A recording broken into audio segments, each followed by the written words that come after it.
मोहब्बत के नशा दिल के गजब बीमारी है। मोहब्बत के नशा दिल के गजब बीमारी है। बढ़े रफ्तार में धड़कन कैसन खुमारी है। मोहब्बत के नशा दिल के गजब बीमारी है। मोहब्बत के नशा दिल के गजब बीमारी है।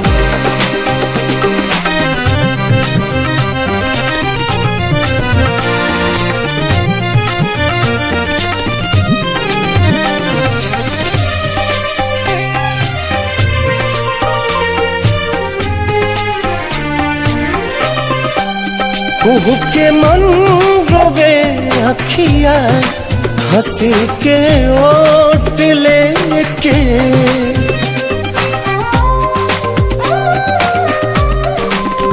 कुहू के मन रोवे अखिया हंसी के ओट लेके।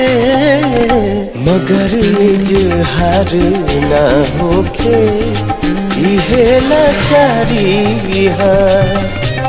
मोहब्बत के नशा दिल के गजब बीमारी है।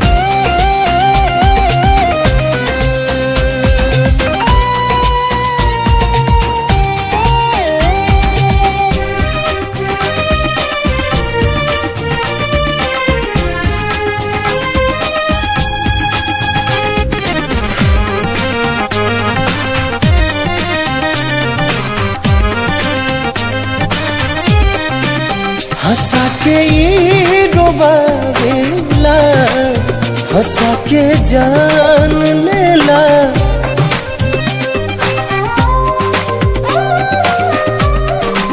हंसा के ये रोबावेला हंसा के जान लेला।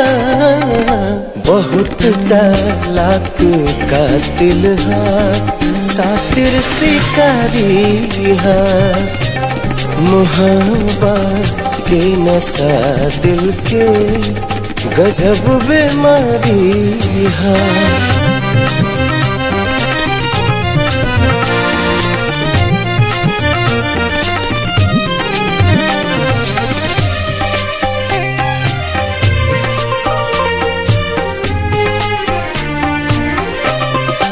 बसावेला उजाड़ेला पागल ही बनावे।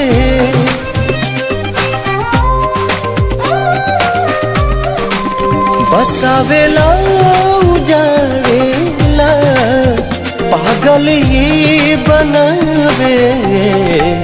जुदाई के बिरह दुनिया में सबसे भारी है। मोहब्बत के नशा दिल के गजब बीमारी है।